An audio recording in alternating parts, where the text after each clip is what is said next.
Hello, welcome. You have now made one of the best decisions of your life by tuning into The Locals Show, a podcast on media, community, and personal development for people like us. This week's local hails from Houston, Texas. She is a content creator, mental health advocate, and host of Pennie for Your Thoughts podcast. Welcome, Pennie. Hi. Hey. I'm so excited to be here for real. Yay. Me too. Yeah. I'm so glad you took the time out. Thank you so Of much. I've been course. watching you for a minute. And I've been watching you for a minute. That's the thing. I was just like, oh, wow, you really want me on your show? Like, that's fun. Like, yes. And finally we can link and talk and chat. Like, Yes. love. Yeah. It's so weird how that happens with social media nowadays. It's like you can totally know it's the parasocial life. No, right? literally, because I was like, have we met before in real life? Because I feel like I have met you in real life. I was like, no, you just really fuck with her online. Like, you just really fuck with her. Like, that's it. Like, That's that's what dope. it is. Yeah. So I saw this week on your podcast that you spoke about Nick Cannon Yeah. and his narcissism. Mm-hmm. Nick Cannon has been formally diagnosed with Mhm. narcissistic personality disorder, right?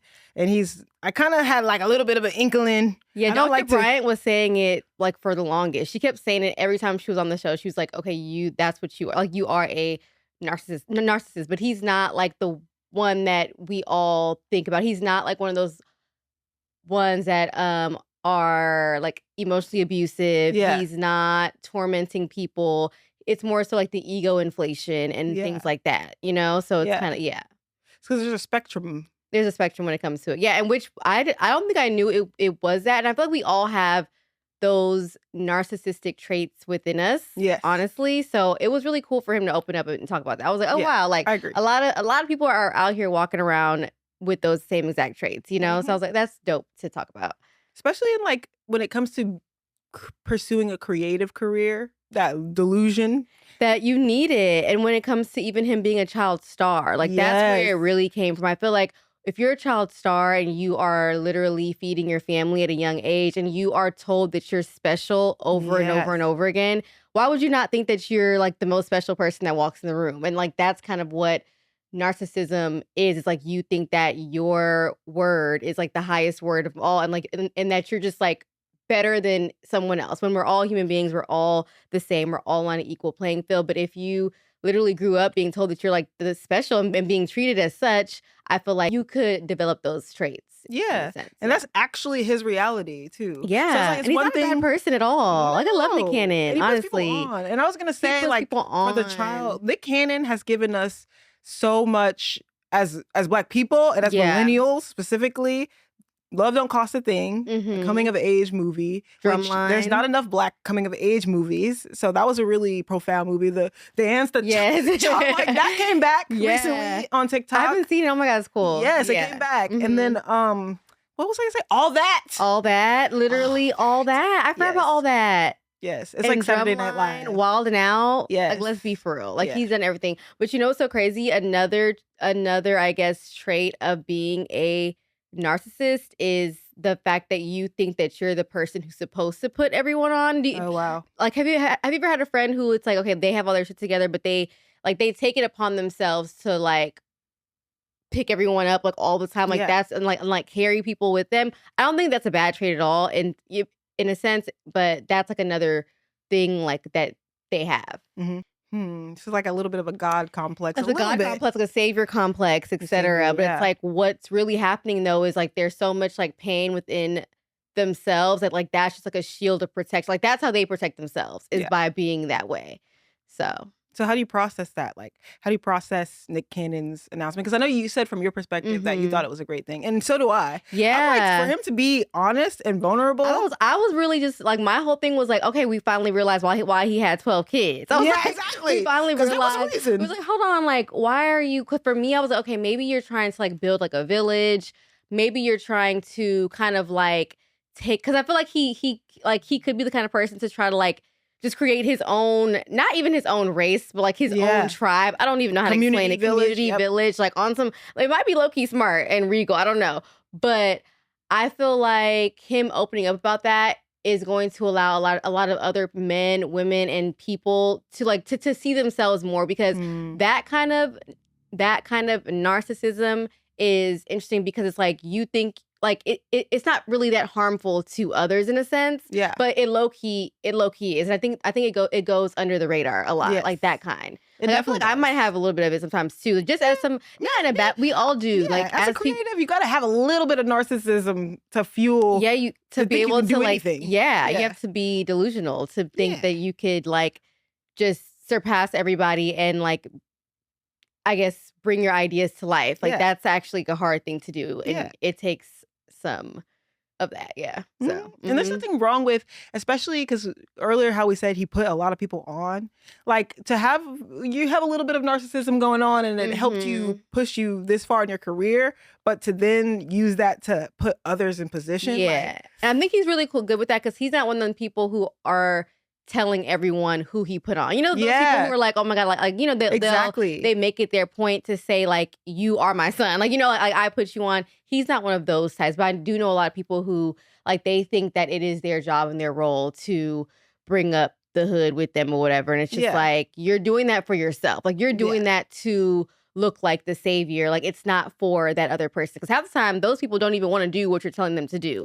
Like you might see this potential in this person, but you're trying to bring it out of them. But that's really for your own sake, not for their sake. And that's not where what the they want. narcissism, That's where it comes when in. it's harmful. That's when it's harmful. Yeah. Yeah. And I said another thing. I was like, okay, like what's the difference between thinking that you're special, like knowing that you're special, and being a narcissist? And I think that it's a thing of like, when you just know that you're special and you walk in that, you know that everybody else is too. Like we all have our own special and unique traits. I do think that some people walk in theirs more than others. Some people are less afraid to truly walk in their light, like more than others. But when you are a narcissist, it's like you literally think that you are better than ever. Like God chose you out of all the people in the world. Like God chose me. Yeah, I gotta be the one to be this person. I can even go into Christianity because I feel like sometimes it can slip in that too. Because it's Of like, course. God told me that it's like, he tells us all that. It's like, it depends on who listens, how you listen, etc. We can see that in the church too. I'm not gonna lie. Bad. Like I love God and I love my church family that I grew up with, but I have seen a lot of power drunk, I would say. Yeah, power drunk, or it's just like, it's like very like me centered sometimes. It's kind of like I've dated dudes where it's like, okay, I prayed about this. I prayed about this or whatever the case may be, but it's like your decision. Like, yes, make your decision for you and the Lord, but like you need to think about other people as well. And I think that when you think that God is telling you something, when half the time you telling yourself something and you're saying that God's telling you something, I think that could just kind of like, you can just be like one dimensional, like not think about the people like around you. It's just all about like what you want and like where you're trying to go. Yeah, we've seen that play and out not with think about how it hurts Kanye. other people. Yeah, I just watched this documentary on Oh, the newer Friday. one? I Yeah. have not seen. Okay, so Cootie, I met him recently. I recorded him on a podcast. Is that who shot it? Yeah. Oh my God. Yeah. He's his camera. He's his crazy. video guy. Yeah. He shot the first one. He held it down. yeah. He was with him from like the beginning to now. It's kind of yeah. crazy. Heck yeah. Yeah. He never stops putting the camera down, he says. He says, though, that there has been moments where there was some static. He had to put it down. Because he had to be Yeah. a friend. And he realized that, like, you're a friend first. And like, no, like we don't need to see this. Yeah, type of there's some thing. things that people just don't need to see. Yeah. Yeah. But I wonder And at what point did he I feel like if I talk about Kanye, like people would try to quote unquote cancel what I'm like, not cancel me, but you know what I mean? Yeah. And so I'm still trying to figure out how I even want to go about talking about Kanye. Not that I believe in anything that he believes in, not saying that, but his school of thought, Yeah. it has always freed my mind, and even after watching that documentary, it still did free my mind. I don't believe in like white lives matter or anything like that, but it's kind of crazy. Like he's about to live and die by the cause. Like he's a true artist. Yeah.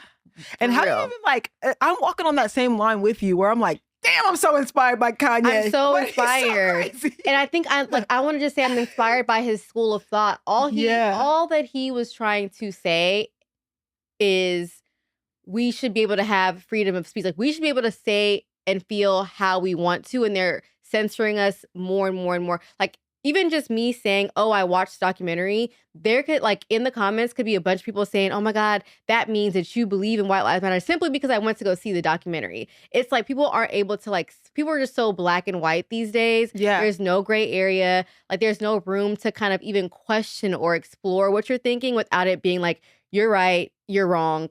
you're a horrible person simply because like you went to see a doc. Like that's how people are starting to think these days. Which No, it's is true. really, Everything's really black weird. and white. Not And everything, but a lot of things. and his whole doc was about that and about really showcasing what it's like to be a Black, rich, and successful man who is walking with bipolar disorder. Like, that's really what he was trying to showcase. Does he address the? Did he address the mental whole health? time? That's all that was really addressed. But in that was like, of course, all of his crazy blowups and spazzes. But that is another symptom of the mental health thing. And then also, of course, like him using politics to do so is where it just got tricky, like wearing the hat and all that. But he was like, no, this hat has no meaning. It's just a fucking hat. Like, that's what he was trying to say. It's just a hat, but we put the meaning on the hat. He was just trying to be so philosophical and stuff like that. But it's like, the people aren't going to meet you there. It's getting lost a little bit. I remember I seen Kanye lost. when he dropped The Life of Pablo. He went on tour, and I seen him twice during that tour. The first time I saw him, he was hadn't gone off the deep end yet. Yeah. So he played every song you wanted to hear. He was sharp. And then by the time I seen him the second time, which was like a few months later, he had started losing his mind. So he addressed that. So basically, after Kim got robbed in Paris, it was basically So after that, Scooter Braun told him, like, so he told Scooter, he was like, I need to take a break. He was like, I just want to like cancel the tour. We can restart it later. Like, I feel that I need to take a break. And most of the time when you're about to either be manic or you're about to have like a depressive episode, you feel it coming on. Like, you know when it's going to happen. And literally Scooter was like, no, like we need to make this money. Like, fuck all that. Like, no, like just go on stage. And literally that's when he had that breakdown that you're talking about. But he never returned. And he never came back from it. And he said that. He's like, I've never been this, I haven't been the same since. Ugh. That's sad. Like, imagine if you would listen to, like, if he would listen to himself and his body. Like, you know what I'm saying? Yeah. Like, that's where it's like, it really is some mental health stuff. But people also have a hard time talking about mental health when it's like not as chill and cute as like anxiety and like Lexapro or like and like exactly. depression and Wellbutrin. Like, you know what I'm saying? It's like it's more than just cryotherapy. It's not. It goes beyond that, and it gets really tricky and it gets really sticky. So and really ugly, and even really like the preparation, like specifically like the departure of his parent and like not being prepared for that. Yeah, like, even Megan Thee Stallion. I was recording Bridget Kelly's podcast, and they had a really good take because they talked about the Megan Thee Stallion documentary and how her life went downhill once her mom died, and how she wasn't even prepared for her mom to depart. Yeah, it's because she was so attached to her. It was the same thing with Kanye, so attached to his mom. As a lot of us are. Yes, I mean, you know what I mean. It's your mom. Like, hello, it's your mom, and especially that mixed with your entire life changes because you're a celebrity now, and just even. It's like, okay, wait, I thought that when I achieved this goal or got to this dream of celebrity, like everything will be amazing when it's actually, it's shitty as fuck. Like, it's shitty. So, I'm not sure if we're supposed to cuss on this. You can. Okay. Is this like, who is real life? Like, okay. But it's just really, it really does suck. And that's one thing that like I want for even like my show and like my mission is like the mental health of all of us as creatives. It's kind of, it really does, how do I explain this? It's extremely vital that we take care of ourselves before we even get to that point. Because after that, it's like you think it's going to be roses and rainbows and daisies. And actually, like, life gets harder. Because your friends change. Everything changes around you. Like, they always say, like, more money, more problems. That's a real thing. Yes. You don't know who to trust. You don't even know who you are anymore. And now you're under like a whole you're under a microscope with every little thing that you do. Like, you're no longer a human. It's fragile. Mental health is so freaking fragile. Like, the fact that Kanye knew he was going into a manic episode and that he reached a point of no return. That happens with dementia and other things too. Yeah. Like, once you get there, there's no going back. Yeah, it's almost like how like it's like something's broken. Like, something literally is broken like in your brain. And the medication thing, he talks about how taking the like it just made him not feel as creative anymore, which is true. Which this is another thing I'm gonna bring up. So one of my cousins, he's a therapist, but he's also really like anti like westernized therapy. Okay. My family's from Kenya, so he basically talked about like psychosis and mania, and in different countries when that happened, you were looked at as like you are actually seeing things in a good way. Like you're seeing beyond the norm. Yeah. And it's Or almost 3D, like you're beyond it's like that. 3D, exactly. Like you're like on some other, like it's like 4D, 5D. It's like you're in another dimension that is definitely spiritual, and it can help I guess, are we in the 3D world? I think we're in the 3D world. Yeah, like that can help like the actual, like what's actually happening. So with him, it's like he is a genius. He is so talented because of that disorder. But that's also like what's messing him up. And it's also like, how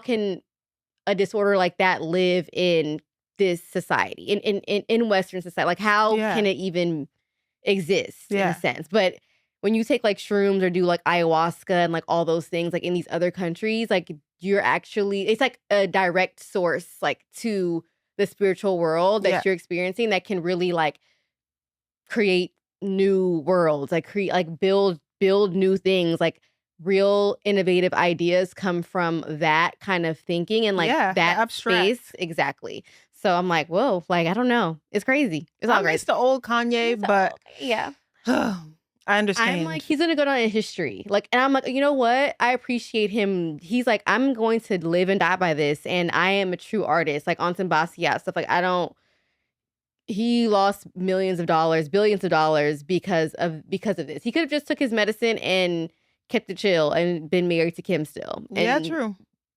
And coasted. But he's like, there's like a higher calling like on me. So I'm not mad at it. We have one life to live. I'm not mad at it at all either. It's like that internet thing though. It's that thing that we were just talking about earlier, how like they take a topic or any idea and they're like, it's this or that. And so when it comes to Kanye, it's this or that. It's either you're good or bad. I record people in this podcast studio all the time that come in. They're like, screw Kanye. He's a terrible father and all types of things. And I'm just like this like sweeping judgment is insane to me. Like off of just one clip that you saw. People make these judgments off one clip. And then another thing, people are judging off of their own experience and their own perspective. It's like, little Billy from Milwaukee, whoever like is online talking about something and someone he will probably never experience or has never experienced. It's like, you cannot speak to stuff that you have not walked and lived. I don't believe in that. It's like, you don't know. No, you don't you have know. No idea. And I have my dad, he has manic depression. So I just remember growing up with him, and my dad, like he's manic and he'll have all these crazy ideas. Like one time he was like, I want to start a nail salon, all male staff. Like, that's fire. Like pamper the women. Like, but like that's the type of person he was. He's always coming up with these weird ideas. Like birthdays for like older women. Like that's cute. My dad, you on to something. But he was manic like that though. And he's still alive. But, like he'll get into a pocket where it's like he just started a podcast recently, but it's like it's kind of cool. It keeps him creative and it's a little loopy, but he's not hurting anyone. I have a lot of friends and family, which is so crazy because I've always been so connected to people. Like before we knew what any of this was, I was connected to people who were like that, but I didn't know. I was like, oh, that's just them. That's just how they think. And now that I'm like older and like more well-read, and I'm like, oh, like this is what they were experiencing. This is what they had. And I was okay, like, why am I so connected to these people? I'm like, now what's going on in my brain? And not in a bad way, because I think that you are a literal genius. Like if you kind of like tap into like those different worlds. It's just about managing it and knowing how to manage it to live in the world that you want to live in the world that you want to live in, and to be able to like make a living and things like that. So yes, exactly. Yeah, how was it like with your dad growing up, if you like don't mind? No, it was fine. Like my dad like, I mean, I had like regular ghetto experiences, so like I guess that's for another topic, another podcast. But overall, I would say like it was just like he was just so all over the place, and I would say that it's one of the reasons why I'm creative though. Because I would say my dad was a big dreamer because he was so manic, and so for me, I'm like, well, anything is possible, right? Like, literally, like these thoughts that I have, like all the scatteredness, it means something. I don't have to just like pick one lane or be one thing or do one thing. I love that. And we're lucky to come up in this time too. Like we were born at a good time to be able to do multiple things. No, for sure. I wish I was like a bit like the kids now that they're able to do. I feel like they like with the internet, they're able to do everything and anything. I feel like I'm like in the middle. Like I was in the middle of like the internet's coming up and then also like pre-internet. I guess last week, maybe 2 weeks. Was it? When did I reach out to you? It's like 2 weeks ago. Like two and a half weeks ago. Yes. Yeah. Okay. So you had posted a post. I don't know if it was on your actual Instagram feed, but I seen it on Threads. Yeah, I posted on my Instagram feed and then I shared it to Threads randomly, which I never do that, honestly. I was like, oh, wait, Threads. See? All these freaking channels. Like, dang. Threads is dope, though. I'm really starting to like Instagram. No, it gets Threads a little weird sometimes. It's cool. Yeah. Why is it weird? Because there's some interesting, like, fake news on there. Okay. I'm like, this is deep cut fake news. Like, why y'all going so hard on this? Yeah. Like, they're making up real full stories there. But I would say there's a lot of discourse on Threads. There's a lot of discourse on Threads. Yeah. People are willing to really have a conversation. It's like Twitter before, Elon Musk. Yeah. Yeah. But they Musk did it up. Yeah. But I saw that your post was about kind of in the vein of like creative paralysis and like overcoming survival mode in order to create and like trying to create while experiencing survival mode. Yeah. Which is tough because we are in a tough economy. So it's very like, much so. Like managing and balancing that. I have been experiencing a creative paralysis for a couple of years now. Same, sister. And it feels so... I feel so bad because it feels like, I don't know if you can relate to this, but you have so many conversations. Like you're in a paralysis. Yeah. But you're having all these conversations about the things that you want to do. Yeah. And the things that you plan to do. And like, you might even give yourself deadlines, but then these deadlines come and then it just never happens. Yeah. It's kind of like, it made me feel like less of me. Like I felt like, honestly, I started to feel, I already battle with depression. So I would feel even more depressed because it's like I'm not being myself. If I'm not creating what was placed on me, I literally feel like I'm not well. Like I don't know how to explain it. I just don't feel like right in the world. Like I'm like, okay, who am I? So I feel you. Yeah. That's how I began to feel too, though. It was like I got to a point where I'm just like losing faith in my ability to like really create. And like, you see other people. But like you know that you're good. Like you and you know that you're like, your stuff. And it's like, I think you said this earlier, it's like, it's easy to create for others or help other people. But when it's like your own stuff, it gets really, really hard. And I think like the creative paralysis for me came with the internet, I think. Like we've always had the internet, but I'm talking like the TikTok, the fast clips, all that kind of stuff. Because I feel like creativity kind of went into, it's more so about performance than it is about creativity online these days. Like the algorithm now, it's not about, okay, you can't really just put out like your first draft out. You have to, it has to be polished, it has to be engaging, it has to be frequent. And I think that like that's not really a good foundation or space for like true creativity, because true creativity is messy. True creativity, you have to have trial and error. You have to go at it a couple times.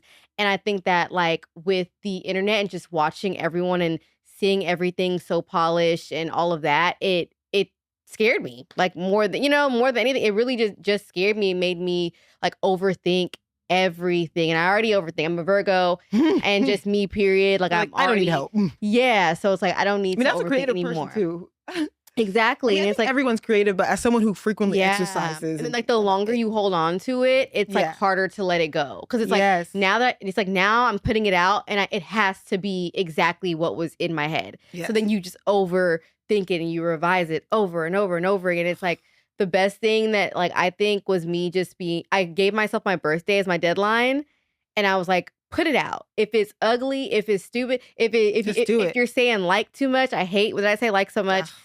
So many other, but I'm like, just put it out and like perfect it over time. And I think that's what I've been doing. It's been freeing me. Even like my first episode for the pod, my sound was messing up. Everything went wrong that day. I was like, oh, for real? They love to try it every time. I was like, really? But I was like, you know what? This is a test. Like, this is what I said I was going to do.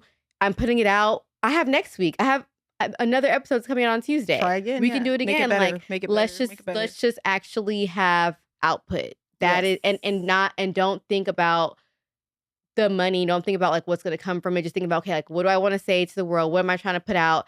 And just put it out. That's like what I've been on for 2 weeks. What do I want to say? It's what I want to say. How do I want to say it? And where do I want to put it? And then do it. And then Wolf, he works here at WTF. And shout out to Wolf, Dallas. Shout out to Wolf. That's right. No, he's kidding. She had a little feud. They had a little battle. I'm from Houston, and y'all know. he has the saying, done is better than perfect. At the end of his show, he says, done is better than, always remember, done is better than perfect. Good. And if I'm satisfied with my work, then I'm living in my purpose. I'm like, woo! Done is better than perfect is the bar right there. Like, that's so good. Done. Like, get it done. And so for me, for my creative journey, so I've been making content for a while now, since I was in college. I graduated from high school in 2013. And so for a minute, and then I got into media work like 6 years ago in New York City. And I've been recording podcasts pretty much almost every day for like the past 5 years. And with that, though, I've developed a lot of podcasts for other people. I've fleshed out entire ideas for people all the way, thought through all the way to production and post-production. And I'm still sitting in pre-production on my own projects. And so last year, 2024, around Valentine's Day, I dropped a video of me giving Black men flowers. I loved it. I saw that. I was like, oh, this is so good. And it went up. Viral. It went up. Girl, I did not expect that. So when we shot it, I was like, oh, I think that this is going to resonate with a lot of people. I think people are going to enjoy this. I expected like 10K. Yeah, isn't it crazy how when you do what you say you're going to do and what you just know, like, and not even if you know it's going to resonate with everyone else, but what resonates with you, something good always comes from it. Like whether it goes viral, whether you link with somebody else, like how we are linking today, like something good always comes from it. So just do the thing. Like done is better than perfect, period. Wolf. Yes. Yeah, shout out to Wolf. Yes. But no, seriously, it got 1.5 million views on my Instagram, which is crazy. And then it went more viral across the internet. And then I realized that once you make content, it's not your content anymore once it goes out there. It's just content now. I'm like, oh, because it kept getting repurposed and like people were putting different colors over it. I'm like, oh, don't make it black and white. Like, come on, we spend hours doing that. Do you have like this thought of, I've had this thought, it's like, okay, has content creation killed real creativity and like being a content creator or just content period? Like, I don't think it's the same thing. Yeah.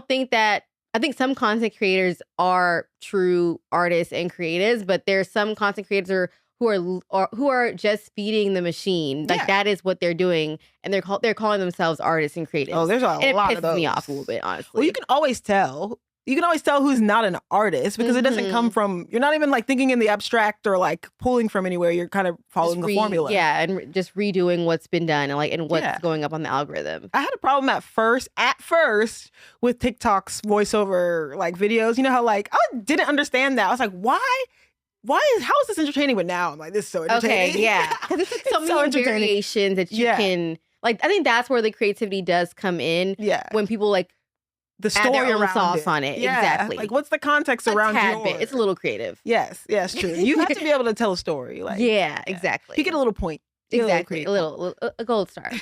So I felt like a procrastinator, but at the same time, I felt like my friends were washing me.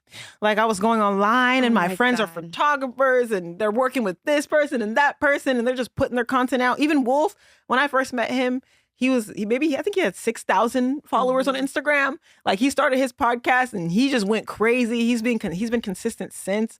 And it's just like, I felt like shit. No, same. So shitty. I had so many friends who we started the same, like I have friends in every single like industry, you know what I'm saying? And like real true friends where like I might have even started before them and they are now in director positions. They're now in all, and I'm just still. Which is dope for them. It's so we're happy. Amazing. We're happy for them. We're so happy. But like you just wonder, you just start to question yourself and you just like, is there something wrong with me? Am I not doing this right? Am I too humble? Like too humble. What is it? I think it's just about the fact that do they value me? Do other people see my value? Like like am I who I think that I am? You know, that imposter syndrome. Exactly, like that always starts to come up. So I totally feel you.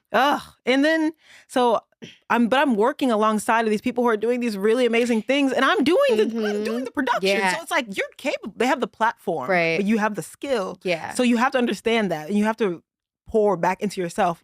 A couple weeks ago or last week, I was Zoe Spencer's camera person for her stream with Kodak I saw Black. That was so cool. It was really, really cool. Yeah. It's like it's just a different type of production. It's like cool because I usually do a lot of sit down things that aren't moving. And so for me to have to like be the only camera person, the only sound person, light person, I'm everything. I'm the whole team. And you're just there like just following her everywhere. Running sometimes. The streamer world is, I'm so intrigued. I'm obsessed. I'm intrigued. I love it. I love And the but streamer one and too. to go back, it's kind of like when you're around all these people and around all these things. To me, I try to like reframe, be like, that's just confirmation. If I'm this close to success or this close to this amazing creativity, that is who I am too. It's just I just have to recognize it. It's me. Like we are our own biggest ops when it comes to this creative journey. Like it's truly just us. So I'm so proud of you for we're sitting right here. We're doing the thing. Doing this is literally us doing the thing. We're doing the thing. Both of us. Oh both man, of us. but So I've been we're debilitated. Yeah, I'm gonna tell you that because we've been in an economic crisis. Exactly. We're under Trump, and just like I just remember when Trump got reelected the next day, I just felt so bad. Yeah, I just felt like I don't know. I remember I went to Sally's Beauty Supply and I asked them for like a product that's typically I forgot what it was, but it's a product that's typically just only sold at Black Beauty Supplies, and they're like, yeah, we don't have that. Like and lip liner or something. It was like a fucking rat tail comb or something. And I just felt like everything is so everything's anti-Black. I was so upset that day. But I think that I feel like literally we feel so powerless because of what's happening in the economy. Creatives, everyone's been laid off. Like when it comes to all it's like we have no hope anywhere. So I think that the fact that trying to create in that space is very, very hard. And I'm just like, you know what? I have to separate like my self-worth when it comes to my creativity from finances. Like I have to separate it from the economy. I have to just purely be like, okay, this is my creative self. This is my creative outlet. This is my money until it becomes one. Because otherwise it's like then I'll have to feed the algorithm to make money, and it's just then you get on this hamster wheel that is never ending. So that's especially if you're just starting, it's kind of just like just do the thing. Yeah, just do the thing. And I like that you like as you were just saying that I was just thinking of just like measuring success, just figuring out a different way to measure success. Because also things are changing even on social media. Like Gary Vee is saying, like, it doesn't even really matter how many followers you have anymore. Like, it's just really about the content and the reach of that content. Exactly. I got 1.5 million views on a video. I don't have 1.5 million followers.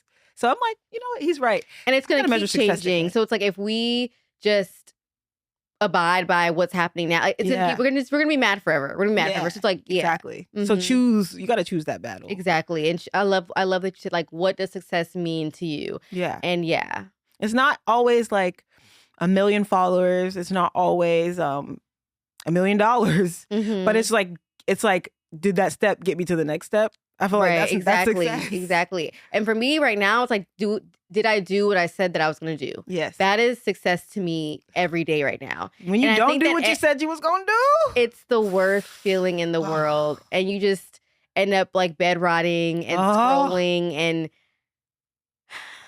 nothingness. I know you are just a deep sigh. A deep sigh. Oh my God. Debilitating is the word that I just keep hearing in my head. And what they're saying is before creative paralysis was more so internal. It was more so just the fear of being judged. It was more so wanting things to be perfect. So you overanalyze it into perfection. It was more so just being like stuck in that freeze state and just like revising over and over again. But now it's more so external. Like the internal battle, it has kind of been conquered, but it's more so all these external factors is what is causing a lot of creatives to have this paralysis. Yes. Yeah. That's what I'm saying. Like you want to create, and you in a perfect world, you would just like live in abundance and like create and just get your story and your messages across. But like there's so many layers. Like there's the economy, there's Trump, there's the layoffs, but also I read that Black women are being laid off at the highest rates right now. I saw that too, at the highest rates. Like we don't have any money. We don't have any money.